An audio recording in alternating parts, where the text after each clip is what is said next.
রাত তখন প্রায় 2:19। চারদিক এতটাই নিস্তব্ধ যে দূরের বাঁশঝাড়ে বাতাস লাগার শব্দ পরিষ্কার শোনা যাচ্ছিল। হঠাৎ নদীর দিক থেকে ভেসে এলো একটা মেয়ের গলা। ও মাঝি, আমাকে ওপারে নিয়ে যাবেন? গলাটা এত মিষ্টি, এত শান্ত। কিন্তু সমস্যা হলো, এই নদীতে আজ থেকে প্রায় 17 বছর ধরে কোনো নৌকা নামে না। কারণ এই নদীতে যে নামে সে আর ফিরে আসে না। আর সবচেয়ে ভয়ঙ্কর ব্যাপার হলো, যারা হারিয়ে যায় তাদের সবাইকে শেষবার দেখা যায় একটা সাদা শাড়ি পরা মেয়ের সাথে কথা বলতে। বাংলাদেশের দক্ষিণাঞ্চলের ছোট্ট একটা গ্রাম, নবীগঞ্জ চর। চারদিকে নদী, কাদা রাস্তা, ধানক্ষেত আর পুরনো বটগাছ ঘেরা শান্ত একটা জায়গা। দিনের বেলা গ্রামটা দেখতে স্বাভাবিক লাগলেও রাত হলেই যেন পুরো পরিবেশ বদলে যেত। বিশেষ করে গ্রামের পশ্চিম পাশে থাকা মরার খাল নামের জায়গাটা। খালটার নাম শুনেই বোঝা যায় জায়গাটা নিয়ে গ্রামের মানুষের ভয় কতটা গভীর। লোকজন বলে, রাত 2টোর পর ওই খালের পাশ দিয়ে গেলে কেউ একজন পিছন থেকে ডাক দেয়। যদি কেউ ভুল করে ফিরে তাকায় তাহলে সে কয়েকদিনের মধ্যেই হারিয়ে যায়, কেউ আর তাকে খুঁজে পায় না। এই গ্রামেরই ছেলে ছিল রাহাত। ঢাকায় থাকত, একটা অনলাইন নিউজ পোর্টালে কাজ করত সে। ছোটবেলা থেকেই গ্রামের এসব ভূতের গল্পে তার বিশ্বাস ছিল না। সে সবসময় বলতো, মানুষের ভয়ই আসল ভূত। অনেক বছর পর এক বর্ষার রাতে সে গ্রামে ফিরল, কারণ তার দাদি মারা গেছেন। পুরনো বাড়িটা প্রায় ফাঁকা হয়ে গেছে। তার বাবা মাও শহরে চলে গেছে অনেক আগে। এখন শুধু দাদিই থাকতেন একজন কাজের লোক নিয়ে। দাদির মৃত্যুর পর বাড়িটা একদম শুনশান হয়ে যায়। রাহাত যখন বাড়িতে পৌঁছালো তখন রাত প্রায় 11টা। বৃষ্টি থেমেছে একটু আগে। চারদিকে কাদা আর ভেজা মাটির গন্ধ। পুরনো টিনের ঘরের ওপর থেকে এখনো টুপ টুপ করে পানি পড়ছে। বাড়িতে ঢুকতেই তার চাচা নিচু গলায় বললেন, আজ রাতটা সাবধানে থাকিস। রাহাত হেসে বলল, কেন, ভূত আসবি নাকি? চাচা উত্তর দিলেন না, শুধু ধীরে ধীরে বললেন, রাত 2টার পর যদি কেউ ডাক দেয়, বাইরে যাস না। রাহাত এসব শুনে হেসেই উড়িয়ে দিল। খাওয়া দাওয়া শেষে সে দাদির পুরনো ঘরে গিয়ে শুয়ে পড়ল। ঘরটা অদ্ভুত ঠান্ডা ছিল, যেন ভেতরে কোনো রোদ কখনো ঢোকে না। দেয়ালে পুরনো সাদা কালো ছবি, এক কোণে কাঠের আলমারি আর একটা ভাঙা আয়না। রাত বাড়তে লাগলো। বাইরে ঝিঝি পোকার শব্দ, দূরে কোথাও কুকুর ডাকছে। হঠাৎ টক টক টক, জানালায় শব্দ। রাহাত উঠে বসল। আবার শব্দটা হলো, টক টক। সে বিরক্ত হয়ে জানালার কাছে গেল। জানালার বাইরে কুয়াশা ছাড়া কিছুই দেখা যাচ্ছে না। ঠিক তখনই নিচু গলায় কেউ বলল, রাহাত। সে থমকে গেল। গলাটা মেয়ের, খুব আস্তে, খুব ঠান্ডা। রাহাত, বাইরে আসো।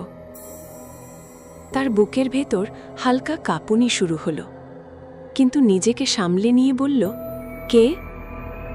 কোনো উত্তর নেই, শুধু দূরে কোথাও পানিতে বৈঠা চালানোর শব্দ। চির চির চির। পরদিন সকালে রাহাত বিষয়টা নিয়ে হাসাহাসি করল। চাচা কিন্তু হাসলেন না। তিনি বললেন, তুই কি জানালার বাইরে তাকাইছিলিস? হ্যাঁ। চাচার মুখটা ফ্যাকাশে হয়ে গেল। মেয়েটারে দেখছিস? না। চাচা গভীর নিঃশ্বাস ফেললেন। ভাগ্য ভালো। সেদিন বিকেলে রাহাত গ্রামের বাজারে গেল। সেখানে এক বৃদ্ধ চা দোকানি তাকে দেখে বললেন, তুমি কি শহর থেকে আসছো? হ্যাঁ। রাতে নদীর দিকে যাইও না। রাহাত বিরক্ত হয়ে বলল, সবাই একই কথা বলে কেন? বৃদ্ধ কিছুক্ষণ চুপ থেকে বললেন, কারণ আমরা অনেক মানুষ হারাইতে দেখছি। তারপর তিনি একটা গল্প বললেন। 17 বছর আগে এই গ্রামেরই একটা মেয়ে ছিল, নিশি, খুব সুন্দরী, নদীর মাঝির মেয়ে। এক রাতে ঝড়ের মধ্যে তার বিয়ে হচ্ছিল পাশের গ্রামে, কিন্তু নৌকা ডুবে যায়, কেউ বাঁচেনি।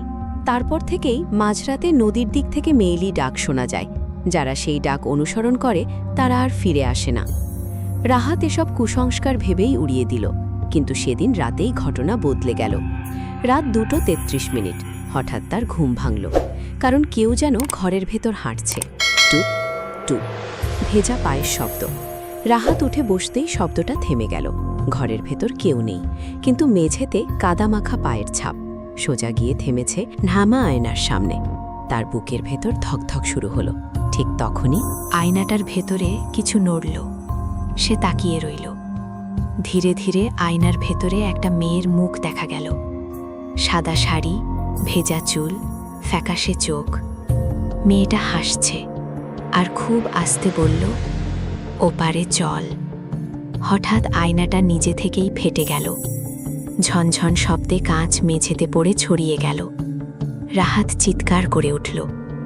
বাড়ির সবাই দৌড়ে এলো, কিন্তু কেউ কিছু দেখতে পেল না, শুধু মেঝেতে কাদামাখা পায়ের ছাপ।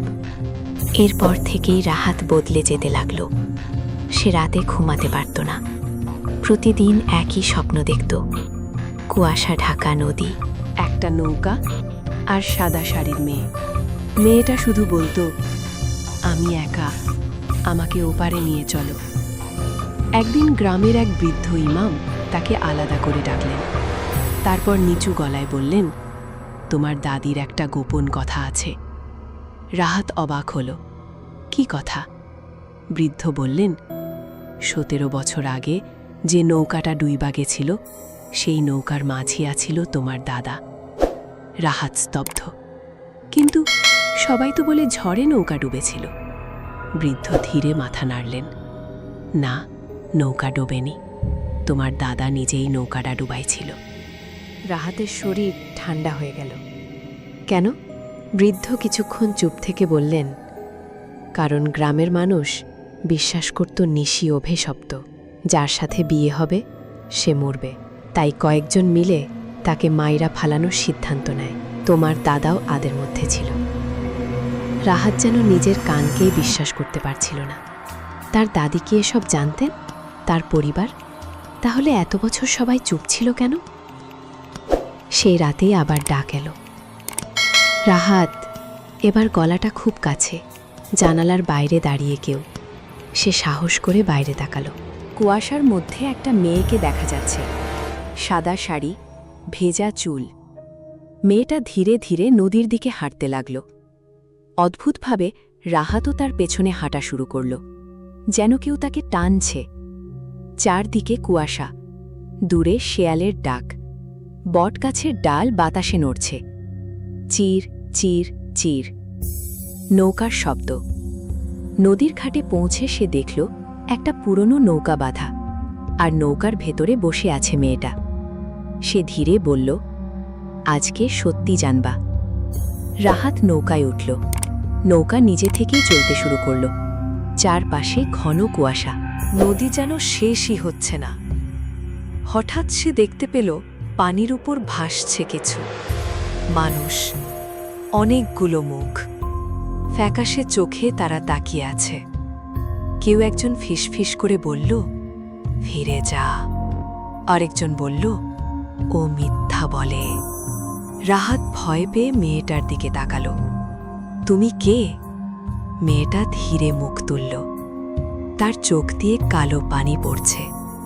আমি নিশি না। রাহাত থমকে গেল। তাহলে? মেয়েটা হাসল, একটা ভয়ঙ্কর ঠান্ডা হাসি। নিশি তো অনেক আগেই মরে গেছে, আমি শুধু তার ডাক। হঠাৎ চারপাশের পানি উত্তাল হয়ে উঠল, নৌকা দুলতে লাগল। আর তখনই রাহাত দেখতে পেল নৌকার নিচে অসংখ্য হাত, মানুষের হাত। ওগুলো নৌকা ধরে টানছে। হঠাৎ সব অন্ধকার। সকালে গ্রামের লোকজন নদীর ঘাটে রাহাতের জুতা খুঁজে পেল, কিন্তু রাহাতকে পাওয়া গেল না। সবাই ধরে নিল সে মারা গেছে। গ্রামের মানুষ আবার আগের মতো চুপ হয়ে গেল। কেউ আর ওই ঘটনা নিয়ে কথা বলল না। কিন্তু গল্প এখানেই শেষ না।